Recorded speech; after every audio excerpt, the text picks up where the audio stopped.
When this pandemic started, I was teaching a class called Outbreaks. It was an apt class. It was ready for this. So my class and I, about 50 students at the University of Massachusetts, mostly juniors and seniors, tracked this infectious outbreak way before the world caught on to it. We tracked it from Wuhan until it came across the pond and got to the United States and other places in the world. So since then, I've been following this outbreak. It was fascinating to us at the time because, again, I'm teaching this infectious disease outbreaks class. What better way to teach students about infectious diseases than for them to actually see it happen? But we never imagined in our wildest dreams that this would become a worldwide pandemic. We had experts from all over the world who would come into our classroom virtually, and they told my students and I that this was going to be a worldwide outbreak. We just couldn't conceive of it at the time.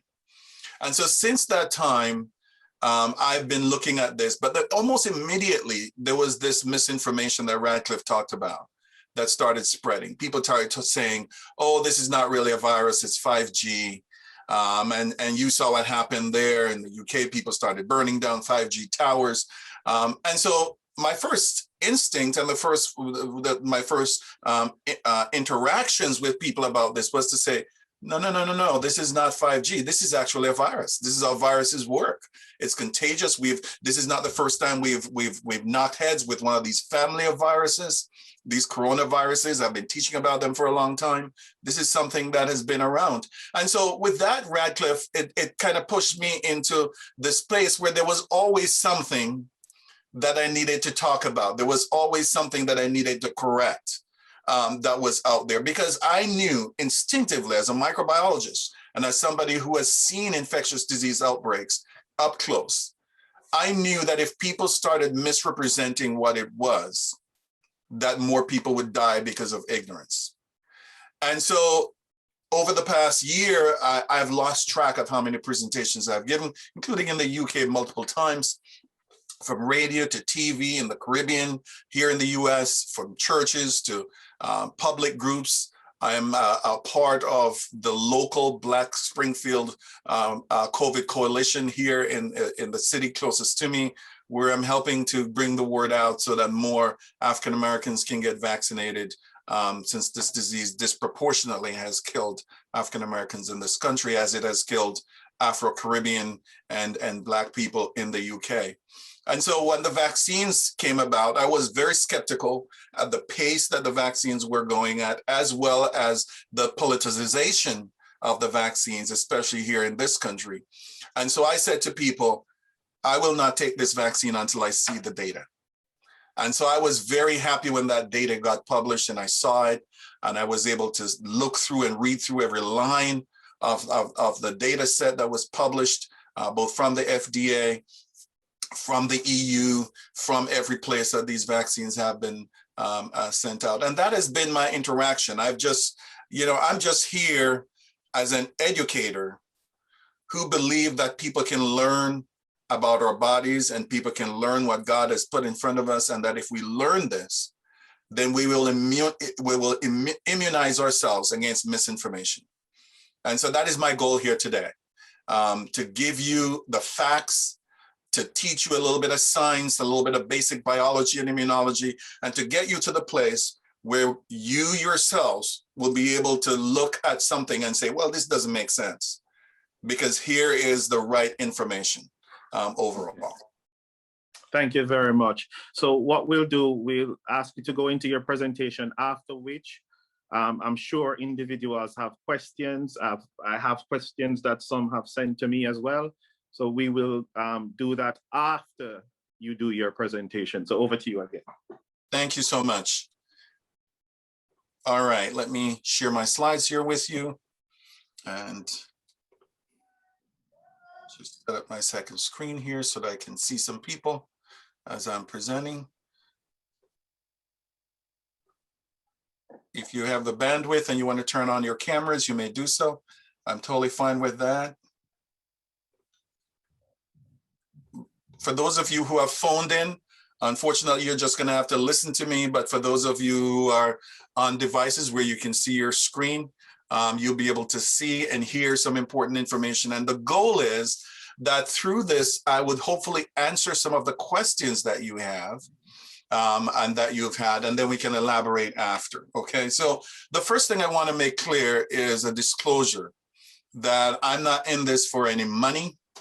I have no intellectual or financial interest in any of the products. I haven't even bought shares in any of the vaccine companies on purpose, so that, you know, nobody will look and say, oh, you're trying to gain from this type of presentation. And then the second thing is very important.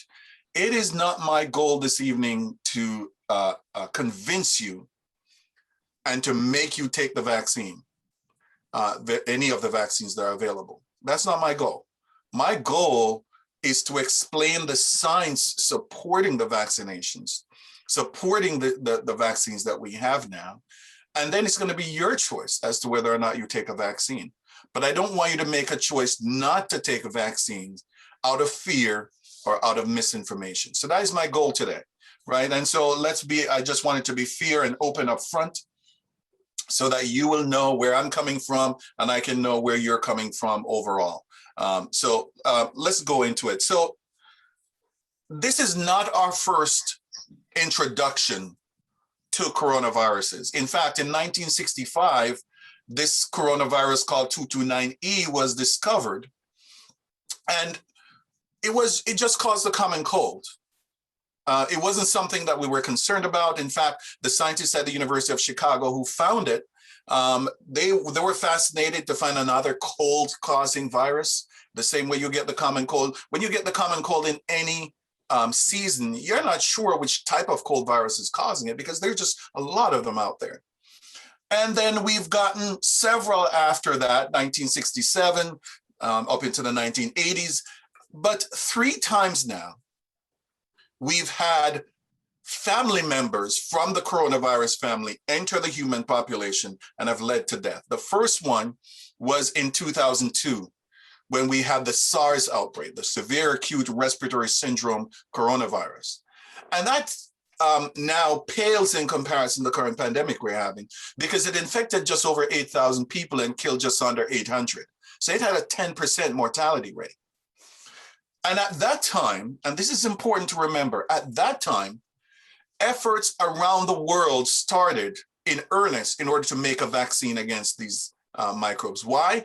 Because they're so plentiful. They live in animals. If you notice on my little diagram here, they're mostly coming from bats and other rodents.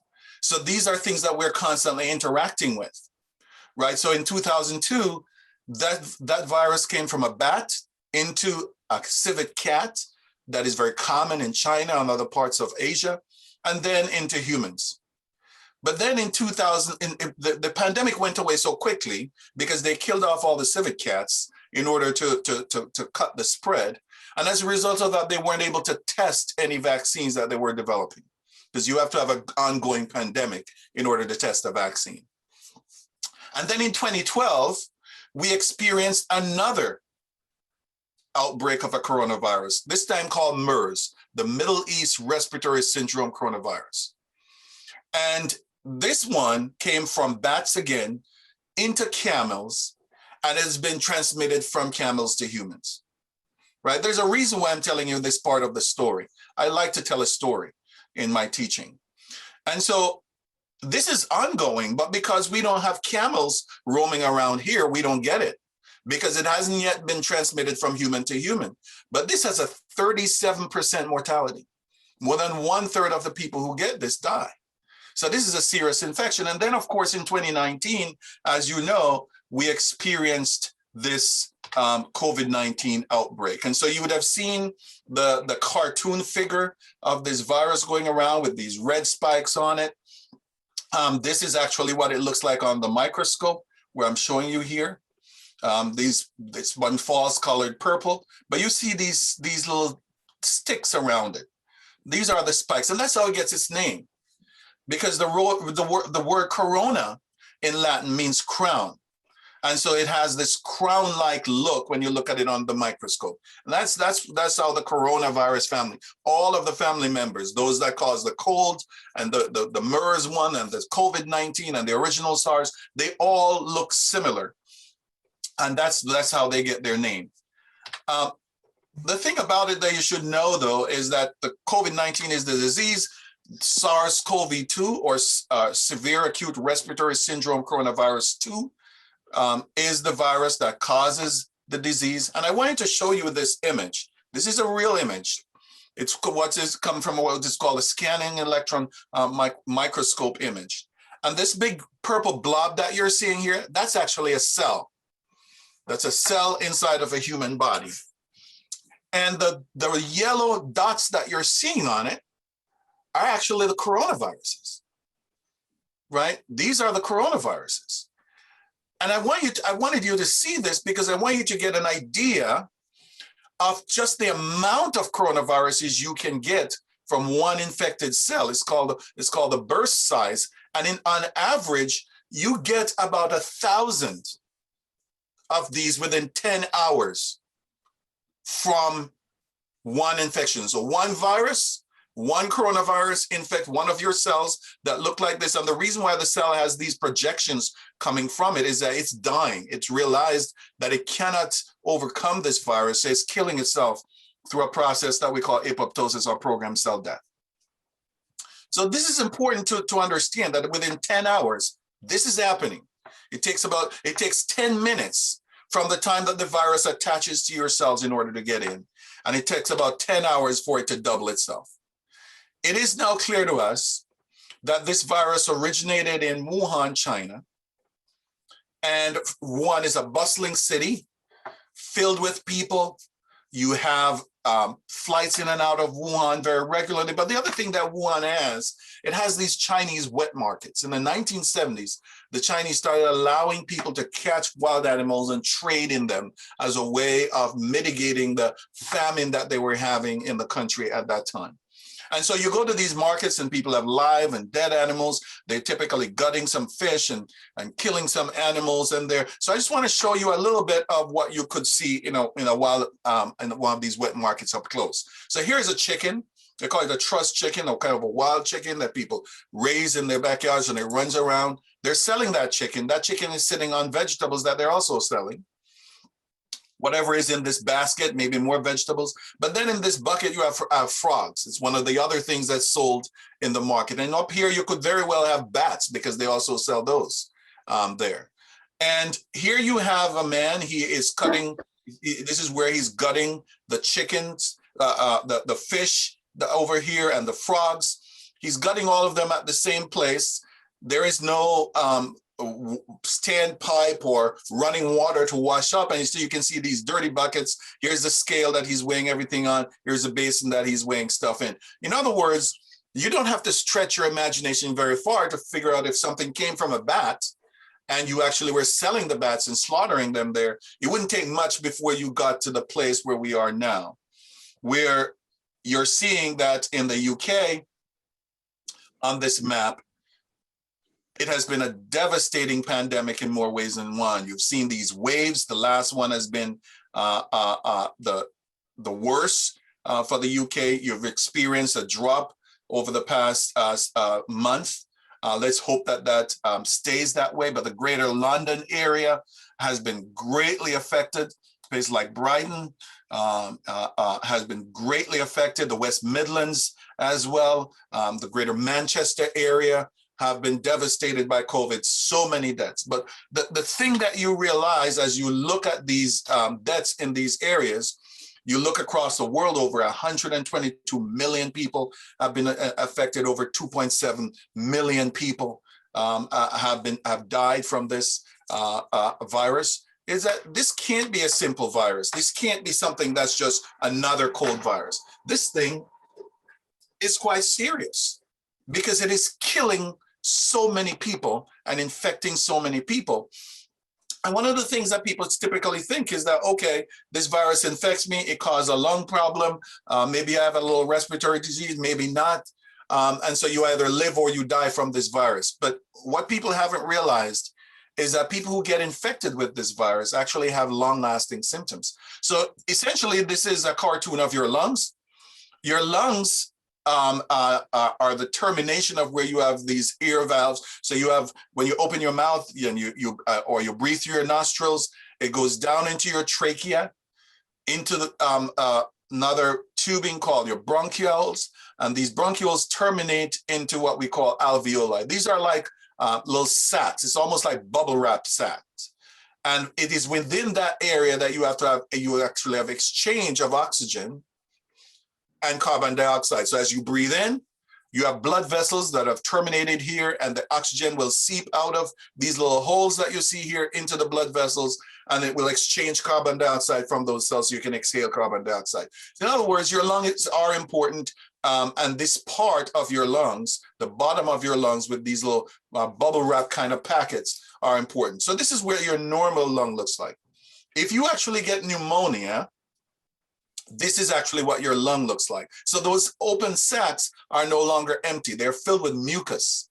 And this is a combination of the virus causing inflammation as well as your immune response. Some of the cells that are in your lungs actually start producing mucus to try and trap whatever is causing problems for them. And it fills up your lung. And when that happens, you can't breathe. The oxygen can't exchange.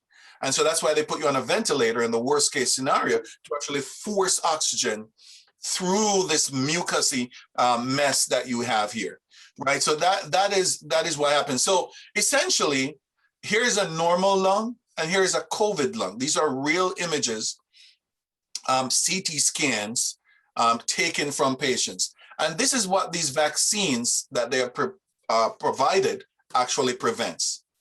For the people who don't get a vaccine and get COVID and get it severe, this is what it looks like. But for all of the vaccines, from the AstraZeneca to the Moderna and Pfizer and Johnson & Johnson vaccines, they all prevent everybody who has gotten vaccinated. And if you get exposed to the virus outside of 2 weeks after that, this is what is prevented. You do not get this consolidation of mucus in your lungs so you're able to breathe, right? They don't prevent you all from having symptoms, but they prevent you from having this level of symptomology. And that's important. We're going to get back to that later as we talk more about it. But I talked a little bit about the fact that not everybody who has this virus and survives actually is unscathed. There is what we call long COVID. People who continue to have symptoms well after this is gone. This is an image. These little red dots that you're seeing here are actually the virus. So they're COVID-19 viruses. You know where this is? This is right at the base of the brain, what is called the olfactory mucosa, just above the sinuses of the nostrils. And so no wonder people lose their taste, their sense of taste and smell, because this virus appears that is able to get into the brain, although we haven't definitively seen that. Then you have what is called COVID tongue. These little rashes, little raised red areas on the tongue, and these indentations that you're seeing at the side of the tongue. These are not normal. Swollen tongue that people are having, all from COVID tongue, they call it. And a significant number of people are having. And then probably one of the more significant things that people end up having is what we call gangrene. And this is when you have a lack of blood flow to the extremities because people start having coagulations, or what we call coagulopathies. And because of that, it blocks the exchange of oxygen in the terminal parts of your body, and the toes and fingers and stuff. And you can see, so if for a person like this, they have to amputate these digits. So, you know, people have had problems with their intestines. You know, people have had kidney issues. So this thought that you just either have it and you die, or you get over it and you move on is a myth. There are lots and lots of people who are suffering from this long COVID, and you can see the plethora of issues that this is able to cause. Everything from having dizziness and headache to having fatigue, just feeling that you can't get up. People's heart rate have increased. People's breathing have been affected. You name it, people have been getting it from this COVID-19. Now, what has become clear is that there's some underlying conditions that make all of this worse.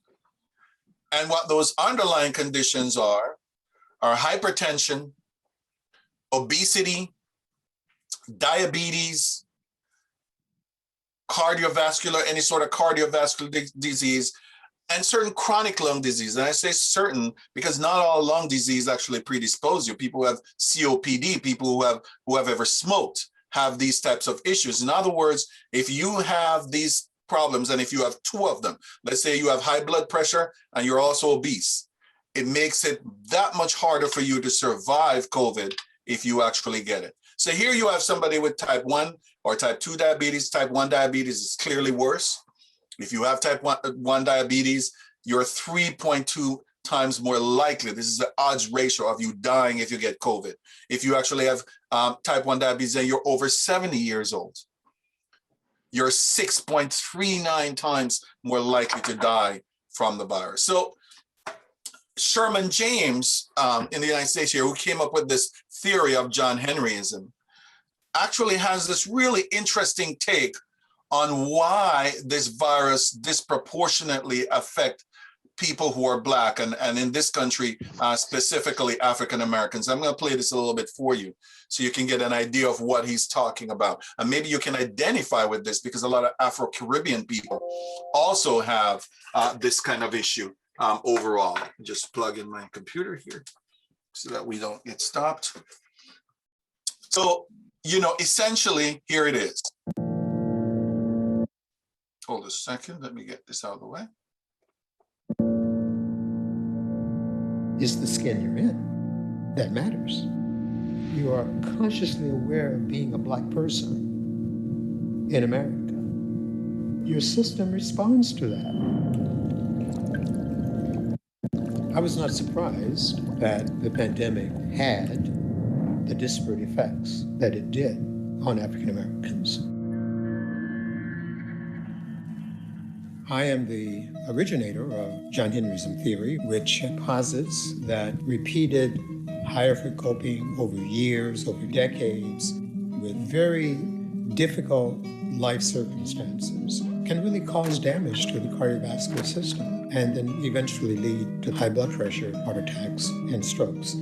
The John Henryism theory takes its name from the legend of John Henry, the steel-driving man. Some said he was born in Texas, some said he was born in Maine, but I don't give a damn where that poor boy was born. He was a steel-driving man. Lord, now he was a steel-driving man.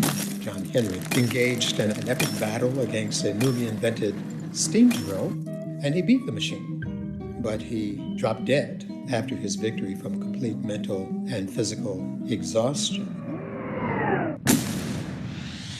You have today, in 21st century America, so many African Americans who are caught up in a John Henryism situation, who are faced with real adversity, deepening economic hardship, loss of jobs, loss of health insurance, threats to one's sense of personhood, one's sense of dignity.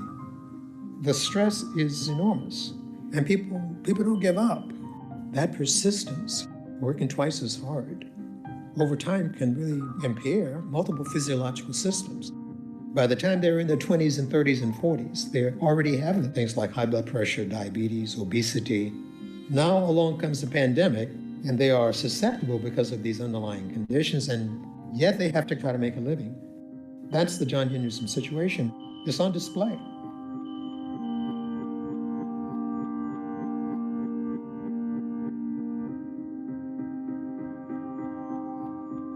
So essentially, Black men and women, not just here in the United States, but all over, number one, age much quicker, work harder. Many times you're there in the UK, for example, but you have family back home in the Caribbean or in Africa that you have to send money back to. They expect it. They don't care what it is that you're going through. So you're working not just for your family, but for other families.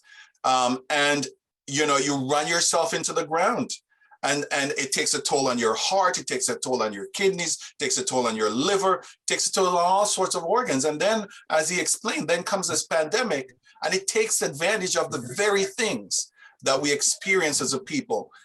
And that now becomes your risk factor. And then to compound things, this pandemic has been so widespread and has been so devastating.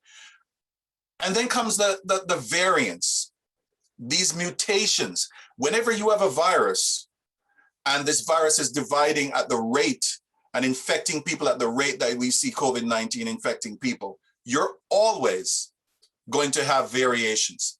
Because as it goes through the process of dividing, it makes mistakes as it's copying its genetic material. And those mistakes, many times they're deleterious. In other words, they don't turn up to be anything. But every now and then it gets lucky. And these variants, like the one that they found in the UK, the B117, or the B1351 in South Africa, or the P.1 in Brazil, every now and then they get lucky and they create a variant that is not only more transmissible, but is more deadly, as they have found recently with this UK strain. So you can see, for example, this B117 started in the UK, but then pretty much everywhere in the world now has it. Same thing for the Brazilian strain, started in Brazil, but it has made its way. In other words, we live in a global community and nothing stays where it started for very long. And as long as the virus keeps going from one person to the next, that's all it requires for you to have these new variants pop up. And yes, with the vaccines, they're going to retool and make vaccines as much as they can to respond to these variants. But what it means is that if these variants actually take a hold, you could have another spike in infections. And that's why people have to continue wearing their masks. Now I'm going to introduce a little bit of biology. This is what we call in biology a fill diagram. And these are the spike proteins, the little red proteins that I showed you on the virus, the little red things on the outer surface of the virus. And why is this important? Because it turns out that this is how the virus actually gets into our cells. This little thing here, this little spike protein that you saw on the outer surface of it, each viral particle has about 100 of them. This is actually the key that the virus uses to unlock our cells to get in. And this little thing that you see opening and closing here, that's how it actually gets locked onto what is called the ACE2 receptors. Our cells have these proteins on their surface called ACE2, and these ACE2 help us to balance our blood pressure. And this virus has been able to use the spike protein to bind to it. And where you have the purple balls is exactly where the binding takes place. That's where the key goes into the lock to unlock our cells to get in. The black balls that you're seeing are everywhere where the virus makes a mistake and make a mutation. And this is the B117. It's relevant to you because it started right there in the UK. And essentially what happens over time is that this mutation actually makes the virus bind tighter to the cells, to our cells when it infects us. Our respiratory cells, cells in our eyes, cells in our throat, they all have this. And I want you to take a look at how quickly in November this actually happened. So you actually had it, here's London, here's the rest of the United Kingdom. And you can see how the colors change. In 1 month, this strain took over. We now have it in the US and it's raging through several of our states. And it's one of the things that we're very concerned about because of how quickly it's able to go from one to the other.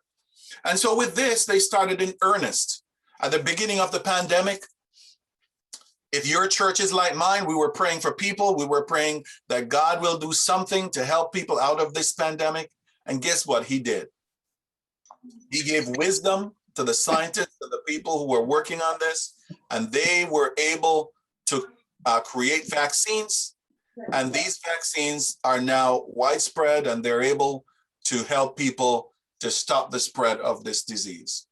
And so today, there are 44 vaccines in phase 1 trial. This is the safety phase, where they're just checking to see if they're safe. There are 32 in phase 2, where they're checking to see if it's safe, but does it also work? Can it protect? There are 22 in phase 3. This is the final phase of vaccine development. This is where they're actually testing it in a large number of people, thousands, tens of thousands of people, to decide whether or not this vaccine can actually protect people and what are the side effects. Does the reward of getting this vaccine outweigh the risks? And in what parts of the population is it a risk? And so that's what is happening. And so 7 vaccines have been approved across different parts of the world. 6 have been authorized for limited use in different places. And so here are some of these vaccines. Here is a listing of some of those that have been approved. The Pfizer and the Moderna and the AstraZeneca vaccine have been approved in the UK. So people there in the UK and the EU are using this. In the US, we just approved the Johnson & Johnson vaccine that is being put out now. The Pfizer and Moderna vaccines were made on a new platform called mRNA. I'm going to explain that in a little bit, how that was done. The Johnson & Johnson and AstraZeneca vaccines are similar in the way they were made. They were made with what we call viral vectors.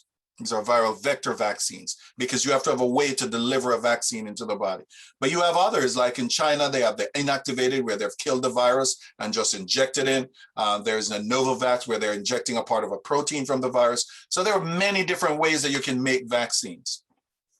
Now, for the Moderna vaccine, what they've done is that they've taken the messenger RNA, and I'll explain what that is in a little bit, put it in a lipid droplet, that's some fat, and inject it in us. And now the message is read and it makes the proteins.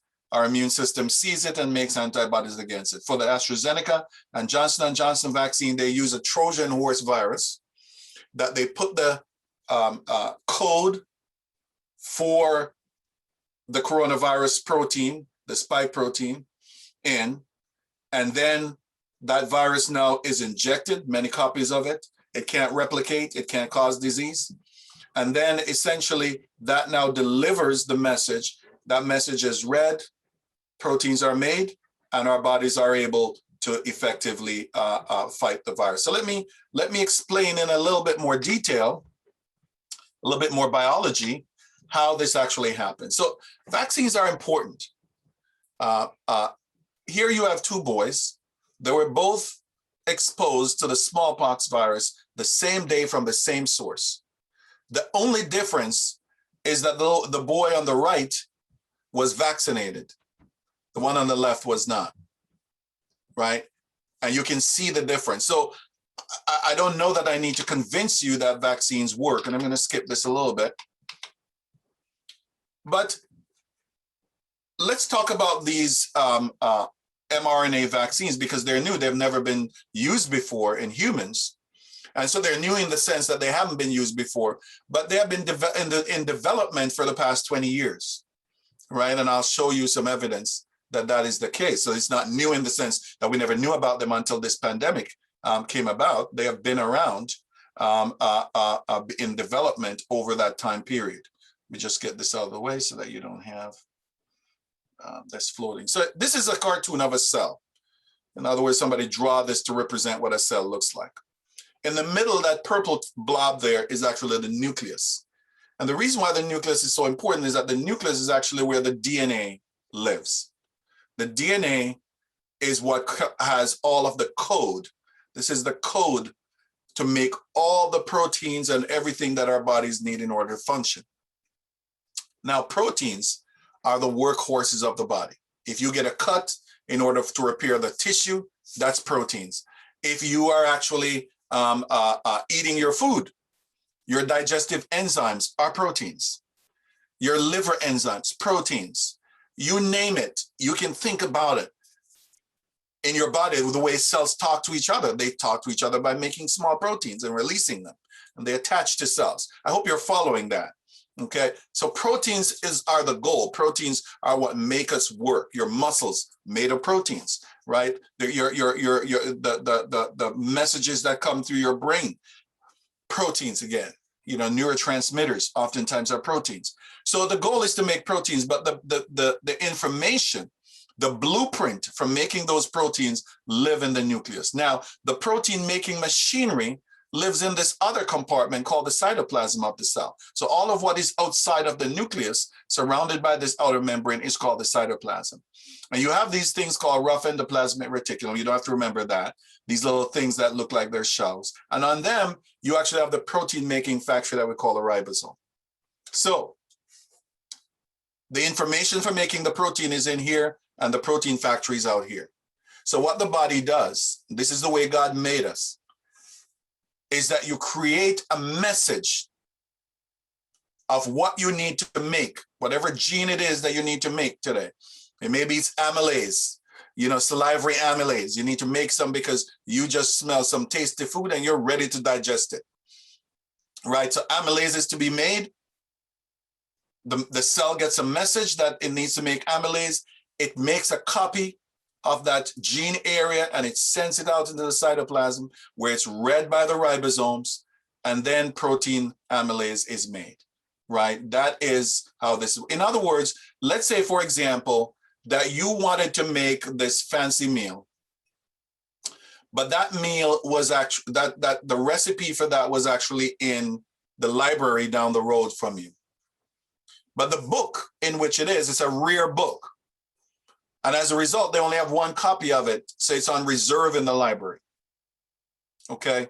So when you go to the library to get this, you can't take the book out of the library. In fact, the cell thinks that the DNA is so important that it never allows the DNA to leave the nucleus. Right? It's the same thing like that rare book. They keep it in the library. However, you can go and make a photocopy. You're not making a photocopy of the entire book because you only need one recipe. That one recipe is a gene. So you photocopy the pages that have the recipe on for you to actually take back to your kitchen now. And that would be what messenger RNA is.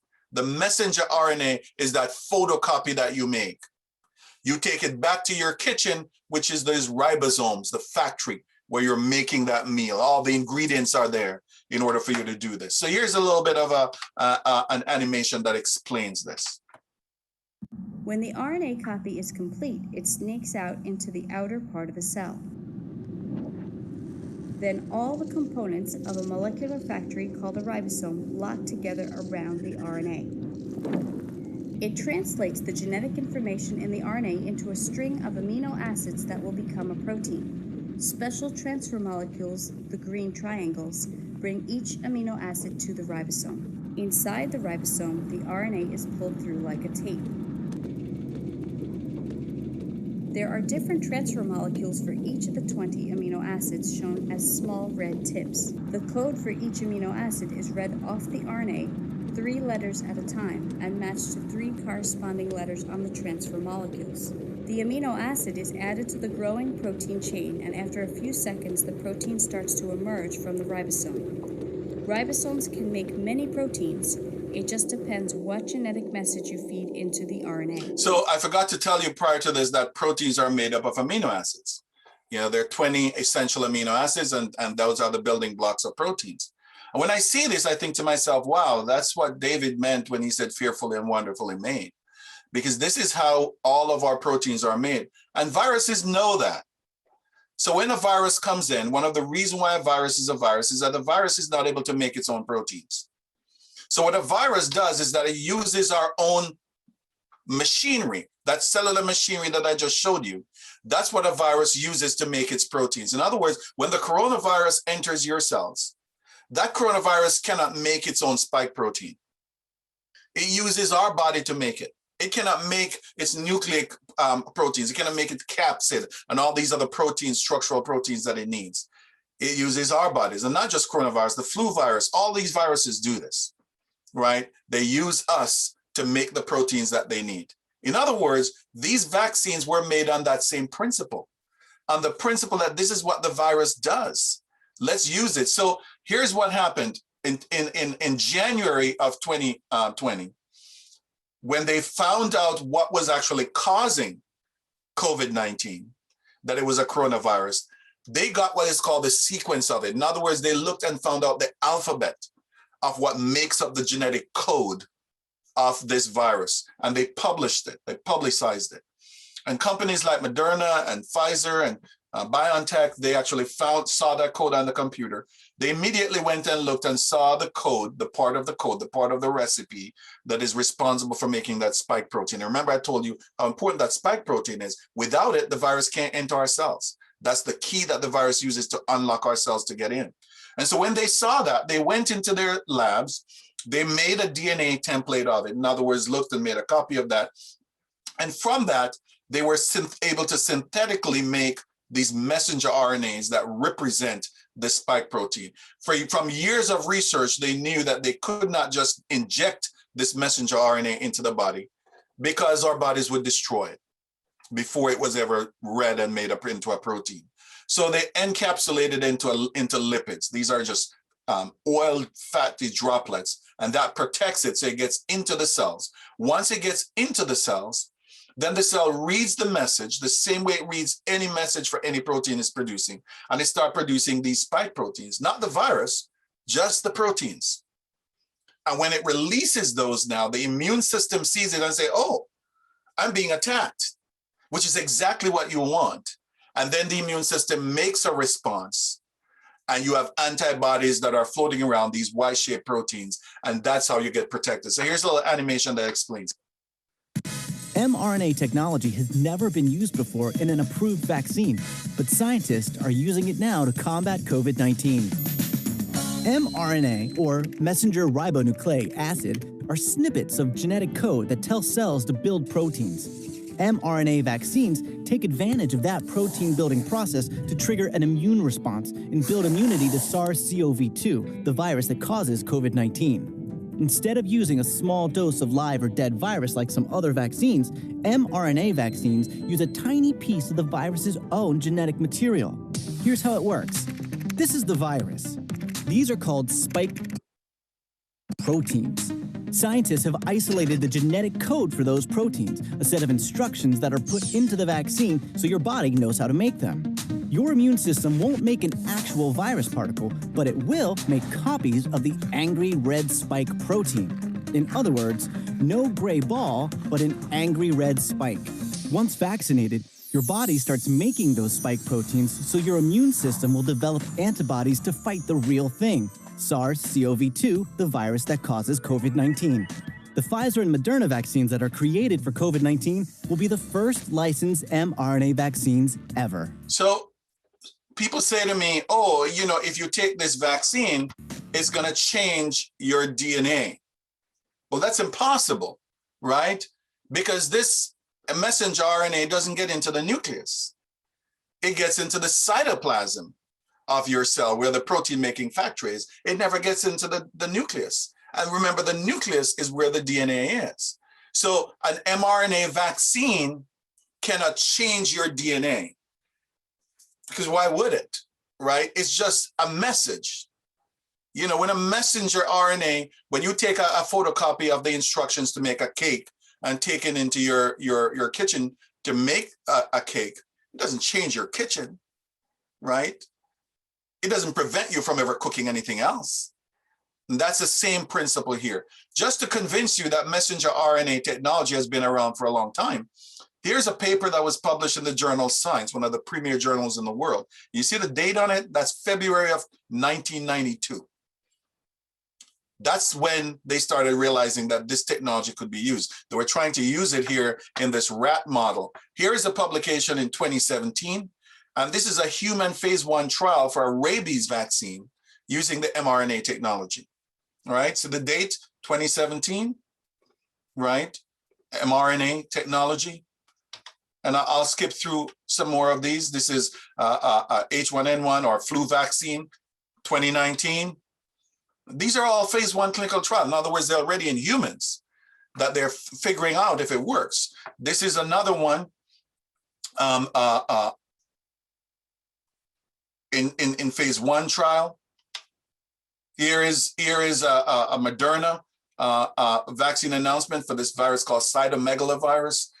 Can cause blindness and other things. This is a phase 1 trial in January of 2020 before they ever came out with this. And this is a paper in the journal Nature Reviews Drug Discovery in 2018, saying that mRNA vaccines are a new era in vaccinology. In other words, this is a new platform that most people might be using in a few years. I've been teaching about this for years, for nearly 20 years, teaching immunology. I've taught about RNA and DNA vaccines, right? So it's not new in the sense that people have known about the technology. They were just perfecting it. And it turns out that it happened at this time that they had it together, and then the pandemic hit and they were able to make it quickly. the second thing is that people sometimes say, oh, but the government is putting microchips in these vaccines. They're working with Bill Gates to put microchips in these vaccines. You can't trust these vaccines. And so I can tell you that that's not true, but maybe if I explain a little bit of what you're saying, you might see it differently. So remember that I told you that the vaccines are delivered in nanoparticles, right? These small lipid droplets, those are called nanoparticles. And people think that nanotechnology is some government conspiracy as well, but all that nano is describing and micro, they're just describing size. You can have a nano or a micro of anything. It's just a size that is describing. So here, a baseball bat is about 1 meter in length, right? A dime is 1/100th of a meter in length. A millimeter is 1,000th of a meter.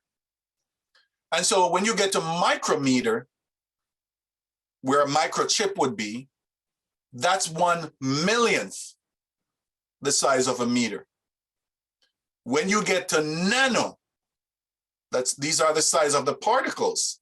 A nanoparticle is 1/1,000,000th the size of a meter. So which one is larger? Your microparticle or your microchip would be larger than your nanoparticle. So how are you going to put a microchip into a nanoparticle vaccine? That's impossible, right? Totally impossible. So when people say these things, you can now look and say, well, that doesn't make sense. You can't put a bigger thing into a smaller thing, right? And so hopefully you're getting it's just not true. Nobody's putting microchips into anything. But there are reasons why people like us are afraid of vaccines and new medicines. And it's because we've been experimented on. Our ancestors have been. You know, you might not hear this a lot in the UK, but in the United States, we know about this study, this 40-year study called the Tuskegee Syphilis study that was done on men in Macon County in one of our southern states, the state of Alabama, where they took these men, 600 and something African-American men, who had syphilis, and they told them that they were getting free health care, and they were just trying to figure out how this free health care worked. Turns out that they were actually allowing these men to suffer from syphilis so that they could see what the effect of syphilis was on these men long-term. They watched them suffer and die, and their families get infected. And even when the antibiotics were widely available, they actively prevented them from getting it. And this wasn't just done by some little county official. This was a federal, from the Health and Human Services Department that they did this. So people have reasons to be afraid. If you know anything about gynecology, you would know about Marion Sims. He's considered the father of modern gynecology. He has been able to put together these protocols that are great. Well, it turns out that he experimented these modern gynecological procedures that people are using now. He initially experimented on African-American women with these without anesthesia. So people have reasons to be afraid. Henrietta Lacks was an African-American woman who in the 1950s, early 1950s, found out that she has cervical cancer. Cervical cancer is caused by a virus called HPV, and so it transforms her cells. So they took cells out of her cervix, they grew them in a lab, and they commercialized it. In fact, in my own research lab right now, my students are growing HeLa cells coming from her name, HeLa, and Erla Lacks. Turns out that neither her nor her family knew that these cells were taken out, and that for decade upon decade, people were selling them from a repository, making billions of dollars. And so when people say, I'm afraid of what the government is going to do, or I don't know that I can trust the government, there are reasons for it. And I never try to tell people, oh, you don't have to be afraid. We've seen stuff happen before. And so I just want to acknowledge that. But here's what's in these vaccines. In fact, these mRNA vaccines are probably the most pared down vaccines we've ever seen, because they are the first vaccines we've ever had that has no preservatives in them. All they have in them are the mRNA, that little piece of genetic material with the message to make the spike protein. They have that lipid nanoparticle that they're enclosed in, and the lipids are listed here. Again, lipids are just fat. They're cholesterol with triglycerides and some other types of lipids that you use to make this tiny little ball. They have salts in them, and this salt is actually coming from the solution that they're in. It's normal saline, that 0.9% saline that you get when you go in the hospital, that most Jamaicans call drip. You get the drip, yeah, that's what it is. And then a little bit of sugar as a part of the mix to keep the stuff stable. And so they keep them at low temperatures so that they won't get bacterial growth in them, so that you won't have degradation of the messenger RNA. But both the Pfizer and the Moderna vaccine, that's what's in them, right? Do they cause side effects? Of course they do. They're medicines. You know, they will cause side effects, and you should know what those are. So 84% of people who get this, the Pfizer and Moderna vaccines, for the Moderna a little bit higher, 91%, have pain at the site of the injection, right, where the needle goes in. You're pushing the needle into muscles, you're going to cause damage there, you get some inflammation. And of course, immune cells are going to come. 62% of people, just over 60-something% of people feel tired after they've gotten these vaccines. They feel fatigued. And the reason for that is that your immune system is ramped up. It's working really hard to produce the proteins to go against this. 55%, just over half of people said they have headaches.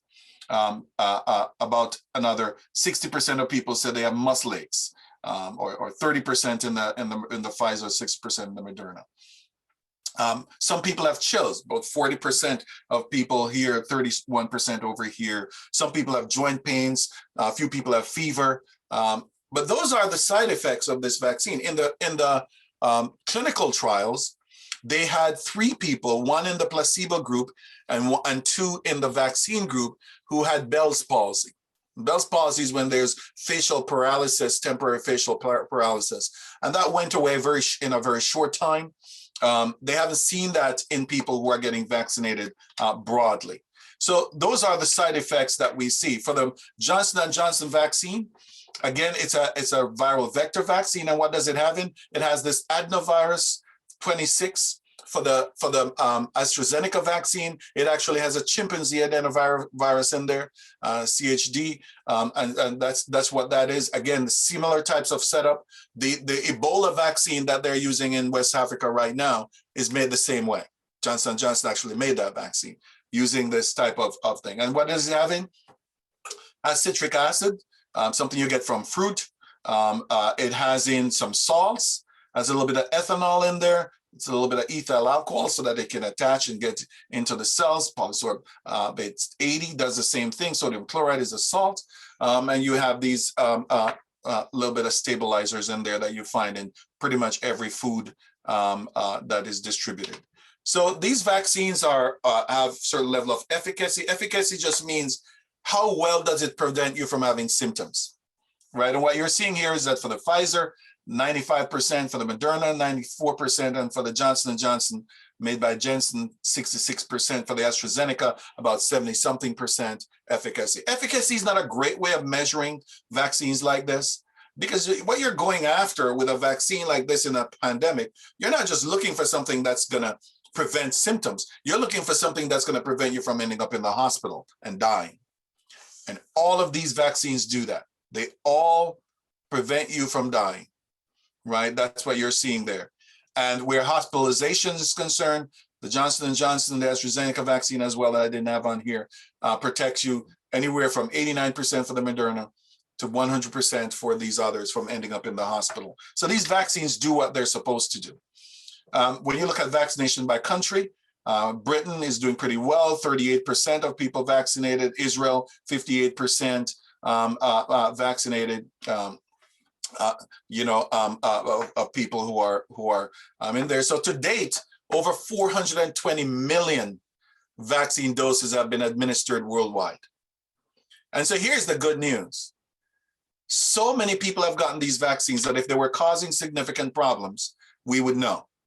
Because there'll be so many people. If they were causing death, you would have an increase in death rate. If they were causing people to start acting like animals, we would see a lot of that around because so many people have gotten the vaccines already. And one of the things I wanted to show you is, here is the death rates, the death rates you're having in different countries before the vaccines came out. And the vaccines started in earnest right around January, February. And you can see the death rates dropping precipitously in the countries that have done better at vaccination overall. So people say to me, why do we have to get vaccines if God has made us with a good immune system? And I say, that's a very good question. We need vaccines because the part of the immune system that protects you from a big dose of viruses doesn't work very well earlier on in an infection. So you need to be boosted. You need to be primed in order for it to happen. So for example, West Nile virus is something that we experience in the northern part of the US, here where I am. And when a West Nile virus infects a bird, for example, a mosquito bite gives it to you, you're having 10 to the 11th power of viral particles per milliliter within a very short time. The numbers of viruses that you can have within 1 or 2 divisions far outnumber every single person on this planet. For the coronavirus, within 10 minutes of that virus attaching to your cells, it gets in. And within the next 10 hours, it has made a next generation of viruses. And that burst size is approximately 1,000, right? 1,000 viral particles that it can make. So here's what happens. When you get infected with anything, your innate immune system, this is a part of your immune system that jumps in right away, is supposed to take care of it, right? If the dose of the viral particle or a microbe or bacteria is too much, then what happens is that the innate system can't take care of it by itself. So it needs the adaptive immune system. But I want you to see, this is what happens every single time. It takes about 2 weeks before the adaptive system gets to full speed. In other words, it's like starting a train. It's not going to get to full speed the moment it starts off. It takes time to build up so that you can get to top speed, right? And that's why it's happening. In the meantime, viruses can divide so rapidly. I told you that for the coronavirus, it's every 10 hours. Within 10 hours, you can have so many viral particles. So in other words, here is something that has the ability to kill you within 10 days of you getting infected. Here is the immune system. The initial innate immune system is on here, but look at the amount of viral particles here, right? This is the viral genome, that green line of the virus. And here's the part of the immune system, that purple dashed line, the antibodies, that's going to protect you. So the reason why you get a vaccine is so that you can prime the immune system so that it can see what it is that you need to be prepared for. It's like sending an email to somebody saying, hey, this guy say, or a text message saying, this guy says he's going to come to your house and he's going to harm you. You give the person time to prepare for that, so that when they come, when you hear the knock on the door, you're not surprised. And that is what is happening. So here's it again. Here's the primary immune response, and this is the amount of protective proteins called antibodies over time. This is the time down here. You see where it peaks? This green thing peaks, that's right at 14 days. That is why your grandmother could tell you, if you have a cold, that you're going to get better in 2 weeks. That's why they knew. Why? Because it took about that amount of time for your adaptive immune response to get to full speed. Now, I want you to know that this has nothing to do with you and your health. Doesn't matter how healthy you are. It will always take that time. Why? Because you don't want, every time you call emergency services, you know, you're calling, here we call 911. I'm not sure what it is in the UK. When you have an emergency, you call 911. When you call 911, the police will come, the ambulance will come, depending on the type of emergency, or the fire department. You don't want the army to come every time, right? So that's why the immune system works this way. If the innate immune system can take care of the problem, you never have to call in the adaptive immune system, because when the adaptive immune system comes, it takes a while to deploy, but when it comes, it's going to be messy. You're going to have a lot of chemical messengers. That's why you have fevers. That's why you feel fatigue, because all of that chips in. So viruses can divide every 10 hours, but your immune cells take a full day to divide. So it's slower. So these unique immune cells that give you this adaptive immunity. But look at what happens after you have had the first instance. Look at what happens the second time around when that same microbe comes. What took 14 days here takes a day, right? So if you have a pathogen that you want to vaccinate against and you give the vaccine now becomes the primary immune response. When you get the pathogen again, that's like it's reintroducing. So the body's database say, oh, I know you. You're not supposed to be here. I have a tool for you. And it is able to get this out. So doesn't matter if you're a vegetarian or you're a meat eater, doesn't matter if you're young or you're old.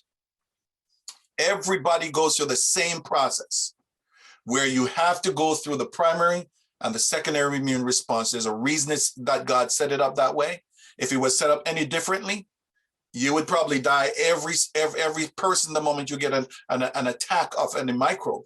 Your system would spend so much time working on it that you wouldn't be able to get up out of bed, right? So that's fearfully, wonderfully made. So it says nothing about it. And so with vaccines, you know, what we want to reach to is what is called herd immunity.